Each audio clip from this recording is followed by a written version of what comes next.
화해식물의 형태와 용도에 대해서 공부를 한번 해볼 건데, 자, 영양기관을 잠깐 보겠습니다. 자, 영양기관 같은 경우는 생장을 위한 기관, 자, 잎, 줄기, 뿌리를 위해서 있고요. 자, 생식기관 같은 경우는 번식을 위해서, 한마디로 종자 번식을 위해서 꽃, 열매, 종자, 얘네 세 가지가 들어간다 보시면 되고요. 우선은 우리가 기관에 대해서 한번 공부를 해보겠습니다. 자, 기관이라고 하면 방금 전에 말씀드렸던 뭐 잎, 줄기, 뿌리나 꽃이나 이런 거에 대해서 우리가 알아볼 건데, 그 중에서 가장 먼저 처음 알아보셔야 할 게 바로 잎에 대해서 공부를 좀 해볼 겁니다.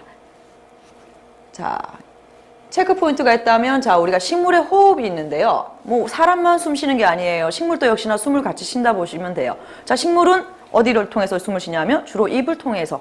자, 잎을 딱 보시면, 자, 주로 이렇게 생긴 잎들이 있어요. 이런 잎들이 이렇게 앞면이 있고 뒷면이 있다면 이 뒤에 기공을 통해서 우리가 숨을 쉰다고 보시면 됩니다. 자, 그리고 식물의 증산작용이 있는데요. 자, 식물은 수분이 식물체 표면에서 수증기가 돼요. 배출되는 현상이라 보시면 돼요. 자, 그러면 우리 우선 잎에 대해서 공부를 한번 해볼 건데요. 자, 잎 같은 경우는 주로 하는 기능이 있죠. 우리가 잎의 기능에 대해서 확실히 알고 지나가야 되겠습니다. 자, 광합성 작용을 통해 식물에 필요한 양분을 만들고 호흡, 증산작용으로 수분 조절과 체온 조절을 한다고 보시면 되겠어요. 사람이 피부 이 겉표면으로 숨을 쉬고 이 겉표면에서도 역시나 뭐 수분이나 이런 조절, 체온 조절을 한다 보시면 꽃 같은 경우도 역시 마찬가지라 보시면 돼요. 꽃의 기관 중에서도 이 잎의 기능이 주로 광합성 작용을 하고 수분 조절, 체온 조절을 한다고 보시면 되겠습니다. 자, 잎의 기본 구조에 대해서 공부를 할 건데요. 자, 잎의 기본 구조 같은 게 조금 어려우실 수도 있어요. 하지만 우리가 이해만 좀 하신다면 뭐 크게 어렵지 않으실 겁니다. 잎에 대한 문제는 크게 많이 나오진 않지만 그래도 우리가 알고 지나가야 되고요. 자, 아주 예쁜 그림이 나왔죠. 자, 잎 보시면 아시겠지만, 자, 여기 위에서 이 끝까지가, 자, 보시면 여기서 이 끝까지가 잎몸이라 보시면 됩니다. 잎몸. 자, 잎몸을 다른 말로는 엽신이라고도 하죠, 우리가. 자, 잎몸에서는 보시면 이렇게 잎맥이라는 게 있습니다. 주로 이렇게 보시면, 자, 갑자기 손가락이 드러나는 것 같지, 이렇게. 자, 이렇게 보시면 이렇게 줄기들이 이렇게 나와져 있어요. 얘네들은 주로 주맥이라고 하고요. 자, 얘네들을 측맥이라고 합니다. 중간에 들어가 있는 이 맥을 주맥이라 보신다 보면 이 옆에 있는 아이들은 측맥이라 보시면 돼요. 자, 여기는 그림에는 되게 간단하게 설명이 되어 있어요. 자, 잎몸이라 해놓고는 잎맥, 뭐 이렇게 밑선, 그리고 밑자루, 잎자루, 그리고 이 밑에는 턱선이라고도 나와 있어요. 자, 이렇게 잎몸 같은 경우 우리가 이렇게 잎맥, 주맥, 측맥으로 나온다는 거 알아두시고요. 그 다음에 밑선, 잎자루, 그리고 이렇게 턱잎이라고 우리가 알아두시면 되겠습니다. 자, 이렇게 잎 중에서도 가장 중요한 부분이 하나 있다면 이 잎몸 같은 경우는 주로 강합성 작용을 하기 위해서 모양이 이렇게 평평하게 나왔는 디자인이라고 평평하게 나왔다 보시면 되고요. 자, 잎몸에 대해 잠깐 설명을 다시 한번 본다면, 자, 빛을 받아 생산 활동을 하는 곳, 자, 엽록체가 있어 녹색이며 잎맥이 퍼져 있다 했습니다. 잎의 구조 중에서도 가장 중요한 부분이라고 생각하시면 되겠습니다.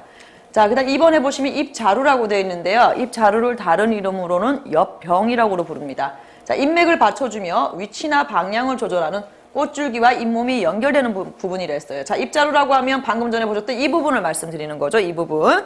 자, 이 부분 같은 경우를 우리가, 자, 밑선이라고도 하고 잎자루라고도 하는데, 이 잎자루가 하는 주된 기능이 하나 있다면 얘네들은 이 잎몸이 광합성 작용을 하기 위해서 필요한 만큼 몸을 이렇게 뒤틀려서 만들어준다 보시면 되겠어요. 자, 그래서 잎자루도 은근히 되게 중요한 역할을 많이 하는 아이들이에요. 잎자루가 없으면 이 잎몸과 이 밑에를 연결할 수가 없겠죠. 그죠? 자, 그 다음에 들어가는 애들이 바로 잎자루라고 해서, 아이고, 자, 턱 밑이라 해서, 자, 이 밑에 있는 이 턱 밑이라고 보시면 되겠죠. 자, 이 부분이라 보시면 되겠습니다. 자, 경우에 따라서는, 자, 덧감이 붙어 있는 턱잎은, 자, 저마다 맡은 일을 분담하면서 이 밑에서 쭉 읽어보시면 여러분들 뭐, 아, 이런 기능을 하는구나 하고 아실 수 있을 거예요. 자, 잎의 기본 구조에 대해서는 이 잎몸이나 이 주맥, 이런 측맥이 있다는 거. 자, 그리고 잎의 기능에 대해서만 확실하게 알아두시면 되겠습니다. 잎의 기능. 자, 아까 전에도 말씀드렸듯이 잎의 기능, 광합성 작용을 한다거나 아니면 또는 자, 체온 조절이나 수분 조절을 한다는 거에 대해서만 확실히 알아두셔도 얘네에 대해서 이렇게까지 뭐 턱밑 이런 것까지는 뭐 기능사 시험에서는 뭐 중요하겠지만 우선은 잠깐 넘어가도 되겠습니다. 자, 그 다음에 잎 차례에 대해서도 나오는데요. 자, 줄기면에 부착하는 잎의 배열 방식이라 했습니다. 자, 한마디로 잎이 달리는 이런 모양에 대해서 말씀을 드리는 걸 바로 잎 차례라고 한다는 거 알아두시면 되겠습니다. 자, 줄기면에 부착하는 잎의 배열 방식이라 해서, 자, 첫 번째는 대생이라 해서, 자, 줄기 마디에 잎이 두 장씩 마주 붙는 엽서라 했습니다. 자, 주로 카네이션이나 소철, 자, 회양목. 자, 소철이라 하니까 제가 마침 지금 준비를 해놨는데요. 자, 보시면 얘가 바로 소철이라는 아이들이에요. 아주 끝이 뾰족뾰족하게 해서 되게 따가운 아이들이죠. 얘네들이 바로 소철이라는 아이들인데, 지금 이 소철은 잎 차례 중에서도 대생에 속한다 했습니다. 한마디로 지금 이 줄기, 주맥, 이 줄기 마디에 잎이 두 장씩 나란히 붙어져 있죠. 자, 이런 애들을 바로 대생, 마주낙이라고 한다 보시면 되고요. 자, 그 다음에 호생이라 해서 어긋낙입니다. 잎이 서로 어긋나게. 자, 호생이라고 하면 지금 얘네들이 되겠죠. 자, 잎 하나 마디마다 하나씩 붙는 엽서라 해서 주로 이런 아이들. 자, 호생 같은 경우는 어긋나기라 해서 이런 장미 같은 아이들이라 보시면 돼요. 자, 장미 보시면 어때요? 요렇게 잎이 하나 달렸으면 어긋나게 반대편에서 달리고 요렇게 어긋나게 서로 달리는 아이들을 이런 호생이라 부른다는 거. 이 호생 잎 차례에 있어서는 호생이라는 아이들은 주로 국화나 장미, 느릅나무, 느티나무 이런 아이들 종류 있다는 거 알아두시면 되겠습니다. 아, 근데 선생님 이거 너무 어려워요. 이거 다 외워야 되나요? 하실 수 있겠지만 우리가 주로 알아야 되는 거는 지금 애들의 이런 꽃들에 대한 기능에 대해서 잎의 기능, 꽃의 기능, 그 다음에 뭐 예를 들어 줄기의 기능, 뿌리의 기능 이런 것들만 충분히 알아두셔도 돼요. 하지만 이런 것도 좀 중요하기 때문에 한 번씩 짚고 넘어가는 겁니다. 자, 그 다음에 들어가는 게 윤생이라 해서 돌려나기가 있습니다. 윤생. 자, 한 개의 마디에 3개 이상 또는 그 이상의 잎이 돌아가면서 붙는 자, 엽서라고 보시면 되는데요. 자, 주로 유칼립투스나 자, 드로세라 그리고 하늘말날이라는 애들이 있습니다. 이런 것도 그냥 종류 좀 그냥 한번 듣고 이해해 주시면 되고요. 뭐 이거 다 외우고 막 이거 어려워요 하시지 말고 시간 나실 때 많이 외우시고요. 우리가 필기를 단시간에 합격하기 위해서는 얘네의 기능만 충분히 알아두셔도 된다는 점 꼭 그 숙지해 주시면 감사하겠습니다. 자, 그 다음에 자, 속생이라 해서 모요나기가 있습니다. 속생. 자, 속생 여기 사진 보이시죠? 자, 속생 같은 경우는 우리가 알고 있는 소나무나 잣나무. 자, 어때요? 한 줄기에 막 뾰족하게 많이 나 있는 아이들 보신 적 있을 거예요. 크리스마스 때 왜 우리가 크리스마스 트리를 하기 위해서 만들 때는 이런 속생 주로 모여나게 이런 아이들의 식물을 이용한다 보시면 되겠습니다. 자, 소나무, 잣나무, 은행나무 같은 식물들이 있다 보시면 되고요. 자, 5번에 보시면 근생엽이라 해서 우리가 자주 접하지는 않는데 자, 뿌리 바로 윗부분 지상부에서 잎들이 모여 나오는 형태라 했습니다. 주로 앵초나 또는 민들레과 아이들이라 보시면 되겠습니다. 자, 이 사진에 있는 그림들을 좀 보시면 이해가 좀 쉬우실 거예요. 요거 꼭 한번 그림 눈으로 익혀주시고요. 자, 잎의 종류에 대해서도 공부를 한번 해볼 건데요. 이거 뭐 쉽게 이해하실 수 있으실 거예요. 설명만 좀 잘 들으신다면. 자, 단엽이라고 하면 한 개의 잎자루에 한 장에 엽신이 붙은 형태를 했습니다. 쉽게 말해서 하나의 줄기에 잎이 하나 정도 붙어 있는 걸 바로 단엽이라 한다 보시면 되고요. 복엽, 말 그대로 한 개의 잎자루에 2개 이상의 엽신이 붙은 형태라 했어요. 자, 그 다음에 우상복엽이라 해서 자, 옆축 양쪽에 소엽이 우편이 있는 걸 했습니다. 자, 우상복엽. 자, 우상복엽 같은 경우는 주로 깃털 모양의 작은 이파리 애들이 이렇게 붙어 있다 보시면 되고요. 자, 장상복엽 같은 경우는 자, 잎자루의 선단에 여러 개의 소엽이 붙어 있는 거라 했는데 자, 얘네에 대해서 우상복엽, 장상복엽에 대해서도 이렇게 알아두시면 되고요. 뭐 우상복엽이 근데 너무 어려워요. 자, 장상복엽이 어려워요 하는데 자, 볼까요? 잠깐. 자, 우상복엽부터 먼저 보신다면 자, 우상복엽은 요런 이렇게 그림이 좀 약간 이상하더라도 이해해 주세요. 자, 요렇게 깃털 모양으로 잎의 끝쪽이 뾰족뾰족하게 나 있는 아이들을 우상복엽이라고요.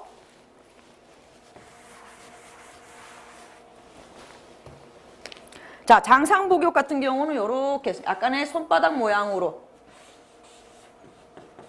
요렇게 생긴 아이들이 장상복엽이라 보면 되겠습니다. 자, 우상복엽은 깃털 모양이라는 거. 그 다음에 자, 장상복엽은 자, 손바닥 모양으로 해서 여러 개의 방사선 줄기를 가지고 있다는 것만 숙지해 주시면 되고요. 자, 그 다음에 연맥이라고 해서 자, 우리가 아까 전에 제가 말씀드렸듯이 자, 이렇게 이파리가 있다면, 자, 입이 있다면 이렇게 주맥이 있고, 뭐, 이렇게 견맥, 측맥이 있다고 보시면 되겠죠. 자, 이런 맥에 대해서 우리가 알아보겠습니다. 사람으로 말하자면 혈관 같은 거죠. 혈관 같은 우리 맥 잡는다는 얘기 많이 들어보셨을 거예요. 그거와 좀 비슷하다 보시면 되겠습니다.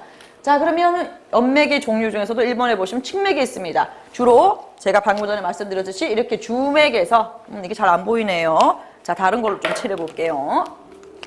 자, 이렇게 주맥에서 이렇게 해서 갈라져 나오는 아이들을 바로 인맥이라 한다는 거죠. 측맥이죠, 측맥. 쉽게 말해서 이 주맥에서 갈라져서 나오는 아이들을 전부 다 측맥이라 한다는 거 알아두시면 되고요. 자, 그 다음에 평행맥이라 했습니다. 평행맥. 말 그대로 나란히 맥이라 보시면 되고요. 아까 전에 보여드렸던 제가 염난이라는 요 식물을 보여드렸어요. 자, 이 염난 같은 경우를 주로 이렇게 평행맥이라고 하죠. 나란히 맥이라고도 한다는 거. 자, 입자루로부터 잇몸의 끝까지 나란히 있는 잇맥이라고요. 주로 뭐 옥자마나 비비추, 뭐 산세베리아. 산세베리아는 뭐 집집마다 하나씩 가지고 있는 아이들이죠. 뭐 음이온 방출한다 해서 너무 잘 알고 있을 거예요. 한참 우리가 얘네에 대해서 많이 음이온 식물로 많이 알려져 있는 아이들인데, 자, 음이온 식물 중에서도 가장 유명한 아이가 산세베리아였죠. 갑자기 얘기가 좀 딴 데로 빠지는데, 이런 거 식물, 그 TV 옆이나 이런 데 기르시면 아주 좋습니다. 자, 그 다음에 장상맥. 자, 우상맥이라 해서, 자, 주맥을 중심으로 좌우에 가느다란 맥이 뻗어, 자, 새긴 모양이라 했습니다. 아까 전에 우리가 우상복엽이라 했습니다. 우상복엽과 같은 아이들이라 좀 보시면 이해가 좀 쉬울 거예요. 우상맥. 자, 그 다음 장상맥이라 했어요. 자, 입자루 끝에서 여러 개의 주맥이 뻗어나와서 손바닥 모양을 하고 있는 아이들이랬어요. 자, 우상맥과 장상맥은 전에 봤던 우상복엽과 장상복엽과 모양이 좀 비슷하다 보시면 되겠습니다. 자, 그 다음에 망상맥이라 해서 그물 모양입니다. 한마디로 입이 있다면, 자, 입이 있다면, 자, 요렇게 생긴 입이 있다면, 자, 요렇게 측맥이 나와 있고요. 요 사이에 애들이 이렇게 나와서 자, 그물 모양을 하고 있다 보시면 좀 이해가 쉬울 거예요. 자, 그물맥 같은 경우는 우리가 많이 접할 수 있어요. 앞으로 우리가 꽃을 사시게 되면 잎들은 거의 제거가 되죠. 왜냐? 정리를 하고 다듬어서 우리가 장식을 하기 위해서. 자, 그러면 그 전에 잎을 좀 다듬어서 버리시거나 이렇게 정리하시기 전에 이제는 이런 식물들을 봤을 때 뭐 훑어서 버리기 전에 이렇게 떼서 아, 얘가 뭐 이렇게 주맥이 있구나, 뭐 나란히 맥이 있구나, 이런 걸 우리가 조금 더 살펴보시면, 아, 이래서 이게 우상맥이구나, 아, 이래서 이게 장상맥이구나 하시는 걸 조금 더 알 수 있으실 겁니다. 자, 그 다음에 넘어가겠습니다. 자, 그 다음에 줄기라고 해서, 자, 식물의 뼈대가 되는 기관이라 했습니다. 줄기. 자, 줄기 뭐 모르시는 분 없으실 거예요. 자, 그죠? 자, 식물의 뼈대가 되는 영양기관의 하나로 식물체를 지탱하고요. 자, 뿌리에서 흡수한 자, 수분과 영양분을 수송하는 통로 및 저장기관이랬습니다. 쉽게 말해서 자, 사람이 이렇게 서 있다면 머리가 있습니다. 그리고 전 다리가 있고요. 이렇게 몸이 있죠. 얘네는 똑같아 보시면 돼요. 장미에 머리가 있고요. 몸이 있고요. 얘가 잘리기 전에는 뿌리도 있었겠죠. 그죠? 자, 나무에 뿌리도 있었겠죠. 장미에. 자, 그래서 얘네들이 하는 일은 자, 수분과 영양분을 수송하는 통로기관이라 보시면 돼요. 왜? 밑에서 빨아들인 영양분과 그 영양과 수분을 위에 꽃까지 또는 이 잎까지 이렇게 수송하기 위해서 하는 통로기관이라 이해를 하신다면 좀 쉬우실 거예요. 자, 그러면 이제 우리가 얘네만 이렇게 알고 지나가도 되겠지만 중요한 부분은 바로 얘네가 하는 기능. 자, 줄기가 하는 기능, 쉽게 말해서 이 기능만 정확하게 요점을 정리해 드리고요. 자, 그 다음에 줄기의 구조에 대해서는 솔직히 좀 어려워요. 하지만 어렵지만 알고는 지나가야 되기 때문에 한번 좀 훑고 지나가겠습니다. 자, 그러면 자, 줄기의 구조 1번에 보시면 표피가 있습니다. 자, 표피가 있는데 자, 줄기 겉을 싸서 보호하는 걸 표피라 하죠. 쉽게 말해서 겉의 부분 이런 데를 자, 주로 표피라고요. 얘를 이렇게 단면으로 잘라서 봤을 때 이 겉의 테두리 쪽을 표피라 보시면 되겠죠. 자, 그 다음에 피층이라 해서 표피 안쪽 여러 겹의 세포층인데 제가 차마 잘라서 보여드리지는 못하겠고 이런 게 있다는 것만 좀 알아서 보시면 되겠고요. 자, 그 다음에 우리 관다발. 이거 많이 들어보셨을 거예요. 초등학교 교과서에서 막 맨날 간다발 중학교인지는 모르겠는데 한 그때쯤에 많이 배우셨을 거예요. 자, 철간이라 해서 뭐 간다발 바깥쪽, 자, 잎에서 만들어진 양분의 이동 통로, 그리고 물관 형성층, 쌍떡잎 식물, 외떡잎 식물 이런 거에 대해서도 우리가 한 번씩 그냥 읽고 좀 지나가시면 되겠습니다. 자, 요렇게 지금 사진 보시면 조금 더 이해가 쉬우실 거예요. 자, 얘를 지금 줄기를 자른 단면이라 보시면 되고요. 자, 자, 이렇게 보시면 속이 있고요. 방금 전에 제가 말씀드렸던 자, 이 표피가 있습니다.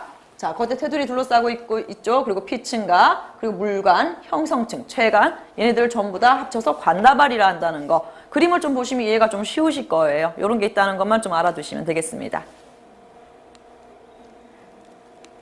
자, 줄기의 기능. 자, 별표 쳐져 있죠? 그만큼 중요하다는 거예요. 우리가 아까 전에는 잎의 기능에 대해서 공부를 했고요. 지금은 줄기의 기능에 대해서 공부를 해볼 건데, 자, 우리가 아까 잎의 기능에 대해서도 우리가 확실하게 알고 지나가야 된다고 말씀을 드렸듯이, 우리가 시험 문제는 주로 얘네들의 잎의, 줄기의, 뿌리의 기능, 이런 거에 대해서 많이 요점이 나와요. 그래서 우리가 줄기의 기능에 대해서 1번, 2번, 3번, 4번을 꼭 숙지를 좀 해주고 계셔야 되겠습니다. 자, 줄기, 아까 전에도 말씀드렸지, 역시나 운반 기능이 있다 했죠? 자, 뭘 운반합니까? 자, 수분과 영양분을 운반해서 이렇게 하는 수송 통로라 보시면 된다 했습니다.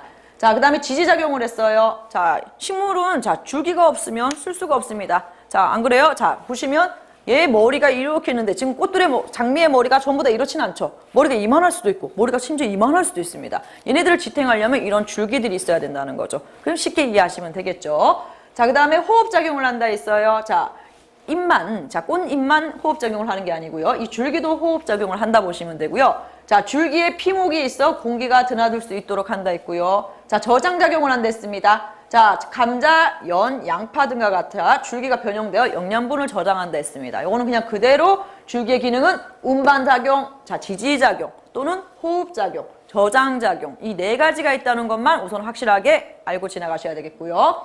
자, 줄기의 종류가 있어요. 뭐 사람의 모양이 사람이 생긴 모양이 각각 다르듯이 줄기 역시 똑같아요. 자, 고준 줄기, 기는 줄기, 뭐 땅속 줄기, 감는 줄기. 뭐 이것도 요거 한번 읽어보시면 충분히 이해 가실 겁니다. 자, 그 다음에 세 번째. 자, 뿌리에 대해서 나옵니다. 뿌리. 아주 중요하죠. 사람도 뭐 뿌리가 있어야 된다는데, 자, 보시면, 자, 식물체의 땅 아랫부분에 있는 영양기관의 하나로, 자, 땅 속에서 식물체를 지탱하고요. 자, 지탱하려면 제가 아까도 말씀드렸듯이 발이 있듯이 식물체에는 뿌리가 있다고 말씀을 드렸습니다. 그죠? 자, 수분이나 무기양분을 흡수하며 흡수물질을 수송하고요. 영양분의 저장 기능을 한다 했습니다.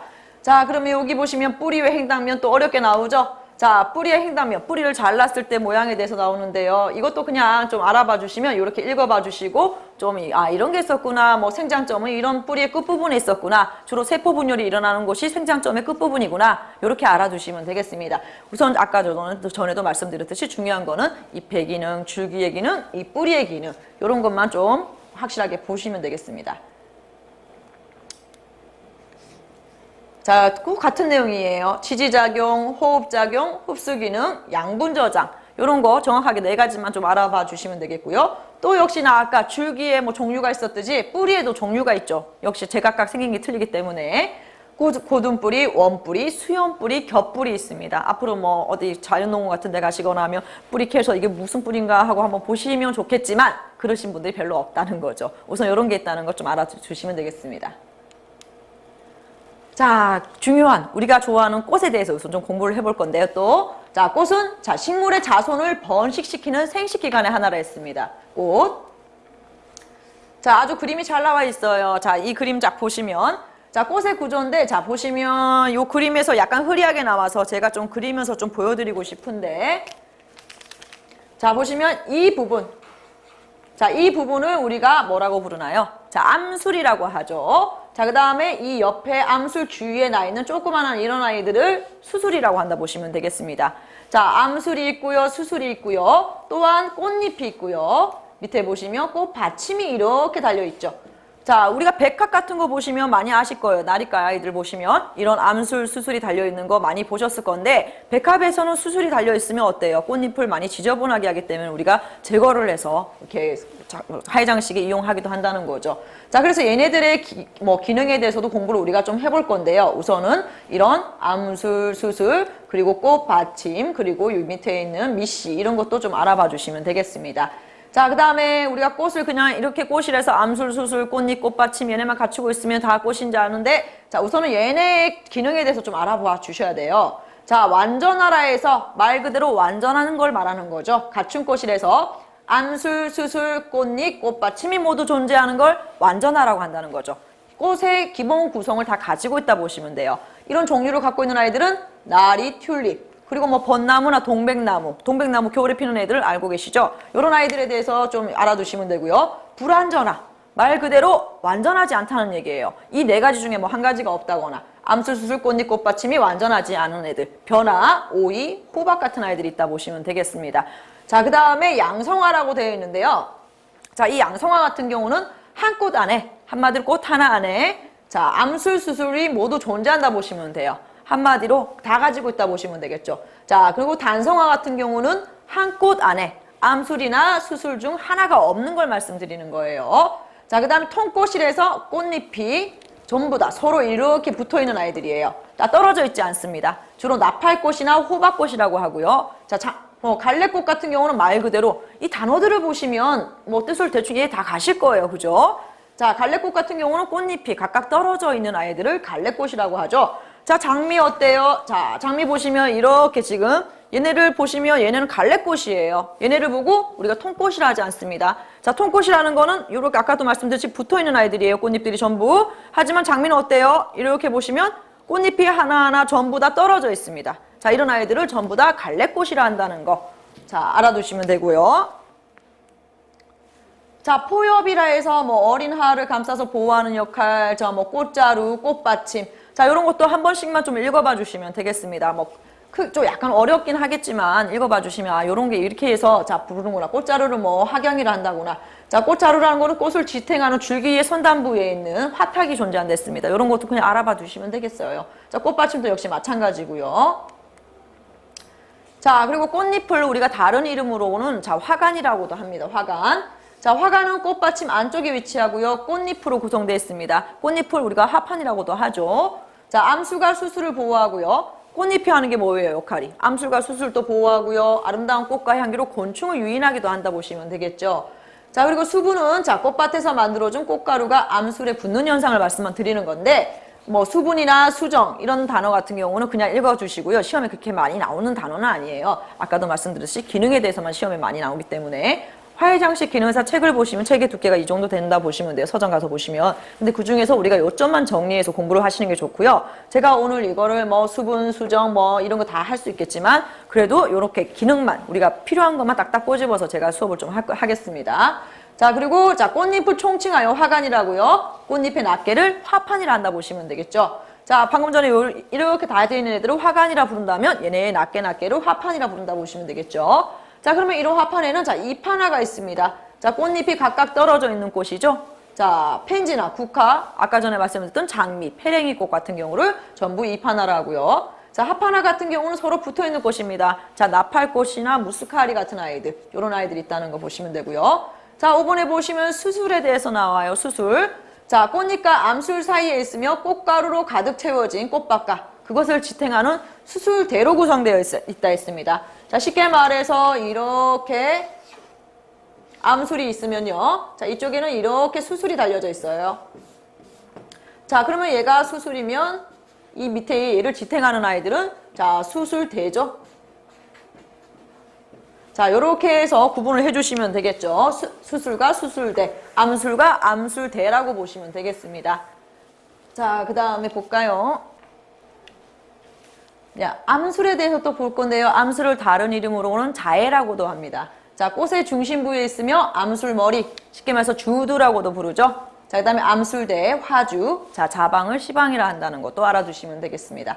자, 암술머리 같은 경우는 화분을 받아들이는 표현이랬어요. 자, 암술대, 암술머리와 자방을 연결하는 통로라 했습니다. 아까 전에 말씀드렸듯이 자, 암술머리가 이렇게 있으면 밑에 대가 있었죠? 이게 바로 수송하는 통로라 보시면 되고요. 자, 화설화에서 자, 꽃 차례입니다. 쉽게 말해서 꽃잎이 나는 모양에 대해서 말씀을 드리는 거예요.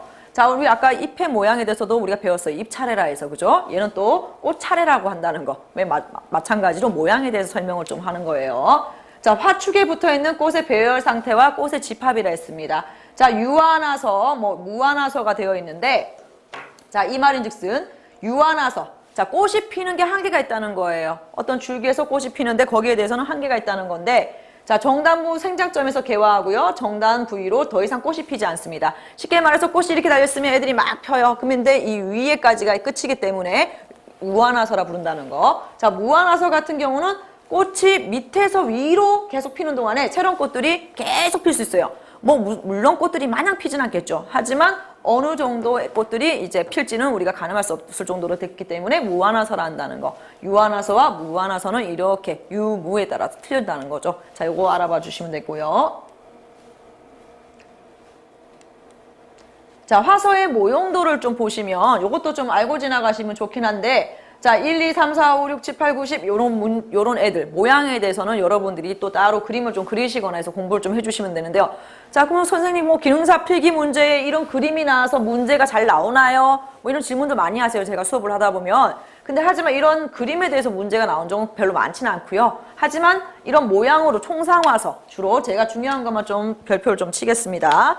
주로 많이 나온 거나 여러분들이 조금은 좀 알고 계시면 도움이 되실 거에 대해서 좀 보여드릴게요. 자, 총상화서, 자, 수상화서, 삼방화서, 산형화서, 또 원추화서, 자, 육수화서, 뭐 두상화서, 이 정도만 여러분들이 그림과 이 글을 좀 알아봐 주시면 되겠어요. 자, 이런 거는 솔직히 말해서 기능사 문제에서는 뭐 한두 문제 나올까 말까지만 기사, 우리가 뭐 기능사만 딸 거 아니잖아요. 그죠? 기능사 따시고 난 다음에 또 새로운 도전을 해야 되겠죠. 기사나 이런 거 도전하실 때 이제 필요한 거예요. 이런 것들이. 왜냐하면 그때는 그림으로 우리가 주관식으로 그림을 그려야 되기 때문에 기능사에서 기사까지 도전을 하실 때 또 저와 또 만나게 되실 겁니다. 자, 그 다음에 또 넘어가겠습니다. 자, 그 다음에 들어가는 게 8번에 보시면 화색에 대해서 나오는데요. 말 그대로 색에 대해서 공부를 할 건데 이거 상당히 또 어려워요. 자, 꽃잎의 색소에 의해 가시광선 중 흡수되지 않고 반사되어 나오는 광에 대해서 말하는 건데 참 이거 그냥 외워주셔야 되겠습니다. 자, 카로티노이드류 그리고 플라보노이드류, 자, 그 다음에 베타레인류. 자, 이런 거에 대해서 우리가 좀 이렇게 보시면 외워주셔야 되는데 이거는 색소에 대한 공부기 때문에 그럼 선생님 이것도 시험에 나오나요? 이렇게 어려워요. 너무 어려워요. 외우기 어려워요. 하시는데 이것도 역시나 우리가 기사 시험에는 이런 애들의 종류를 전부 다 알고 외워서 우리가 적어야 됩니다. 주관식으로. 하지만 우리 기능사에서는 화색에 대해서 화색이 뭐 어떤 거에 대해서 어떤 색이 나는지 이런 거에 대해서 이렇게 정확하게까지 이렇게 나오진 않는다는 거죠. 하지만 꼭 한번 읽고 숙지해 주시면 감사하겠습니다. 자, 그 다음에 5번에 보시면 열매 나옵니다. 자, 열매. 자, 꽃이 수분과 수정을 한 다음에 주로 암수로 씨방이 발달하여 생긴 것으로 과실이라고도 안 됐어요. 여러분들 좋아하는 과일들 많이 있죠. 그 과일들에 대해서 이제 좀 공부를 할 건데요. 자, 열매의 종류에는 자, 핵과, 인과, 장과, 은하과, 사과가 있습니다. 자, 요것도 그냥 읽어만 주시면 돼요. 자, 그 다음에 2번에 보시면 열매의 구조에 대해서 나오는데요. 자, 보시면 외가피, 중가피, 내가피. 자, 이런 것도 한번 보시면 되고요. 자, 이거는 사과를 단면으로 우리가 자른 모양이에요. 자, 안쪽에 보시면 자, 씨가 있고요. 자, 씨잎 겉에는 씨방이라는 게 있습니다. 자, 그 다음에 겉에 보시면 이 겉에 테두리, 한마디로 빨갛게 되어 있는 이 부분 있죠. 사과 보시면 빨간 사과가 있죠. 뭐 물론 푸른 사과도 있겠지만, 자, 이 빨간 사과의 겉표면을 외가피로 하고요. 그 다음에 중가피, 내가피로 부른다 보시면 되겠어요. 뭐 이런 열매 종류에 대해서도 열매를 우리가 뭐 집에 있는 과일을 한번 반 잘라봐도 얘가 내가피구나, 얘가 외가피구나, 얘가 뭐 핵가구나, 얘가 씨구나, 뭐 씨방이구나 하고 아실 수 있을 겁니다. 자, 그리고 2번에 보시면 용도에 대해서 나오는데요. 자, 우리가 뭐 꽃에 대한 용도에 대해서 말씀을 드리는 건데 이것도 뭐 한번 읽어보시면 충분히 이해 가시는 내용이겠죠. 뭐 생활 공간용이라 되어 있는데 주거 공간, 한마디로 화훼 장식을 통하여 가정에 아늑함과 휴식을 줄 수 있습니다. 뭐 이거 당연한 말이죠. 그죠? 꽃을 보면 어때요? 사람이 마음의 안정감을 찾고요. 또한 꽃도 여러 가지 기능이 있다 했어요. 그죠? 뭐 예를 들어서 내가 불면증이 있다. 이럴 때는 뭐 여름에 너무 더워서 잠을 못 자겠다. 이럴 때는 침대 옆에 협탁에다가 스타티스 같은 푸른색 꽃을 두시면 또 숙면에 도움이 된다는 거죠. 그런 식으로 꽃의 우리 용도나 이런 기능에 대해서도 우리가 알고 있으면 아주 좋겠습니다. 자, 사무 공간 있습니다. 업무의 효율성, 창의성을 높이고요. 쾌적한 사무 공간을 만들었습니다. 요새 직장인들 어때요? 맨날 답답한 사무실에 아침 뭐 9시나 10시에 출근해서 저는 6시까지 한 자리에 앉아서 마냥 컴퓨터만 보고 있어요. 너무 힘들죠. 그죠? 자, 그럴 때 뭐 사랑하는 뭐 남자친구를 위해서 또는 남편을 위해서 이렇게 뭐 청페페나 홍페페 같은 공기정화 식물들을 책상 위에 이렇게 조그마한 아이들 이렇게 놓아줘도 센스 있는 여자가 될 거예요. 자, 그 다음에 행사용이 있습니다. 뭐 연중절기를 했어요. 설, 추석, 어버이날, 어린이날. 자, 꽃시장이 주로 대목일 때, 대목이라고 하죠. 대목일 때가 바로 주로 4, 5월 달이라 보시면 되겠죠. 왜냐? 어버이날, 어린이날 막 이런 게 다 있기 때문에 그때 되면 꽃값도 엄청나게 뛰어요. 뭐가 뛰나요? 주로 카네이션이 많이 뛰죠. 왜냐? 스승의 날도 있기 때문에 그때는 카네이션 사기가 참 엄두가 안 날 정도로 가격이 뛴다 보시면 돼요. 이렇게 연중 행사용으로도 많이 사용하죠. 그래서 자, 그 다음 3번에 보시면 디스플레이용이 있습니다. 자, 공간의 성격과 이용 목적에 따라 다양한 연출을 할 수 있죠. 우리가 로비 장식을 한다거나 또는 이런 거, 연회장, 이런 거 한다 보시면 되고요. 뭐 작품 전시용도 있고요. 기타 애도용이나 주로 화한 규모와 장소에 따라 뭐 달라진다 보시면 되겠습니다. 오늘 이거 수업을 하시면서 우리 하해 분류 형태에 대해서 공부를 했는데 너무 어려우셨을 거예요. 하지만 뭐 리플레이에서 계속 보시면서 좀 익숙하게 그림과 같이 공부하시면 크게 어려우시진 않으실 겁니다. 자, 여기 또 사진을 제가 잠깐 준비를 했어요. 예쁜 사진 잠깐 보고 지나가시라고 이렇게 사진들을 4가지 준비했는데 요거는 잠깐 보시면서 끝을 내겠습니다. 자, 그 다음에 제 4강에서 뵙겠습니다.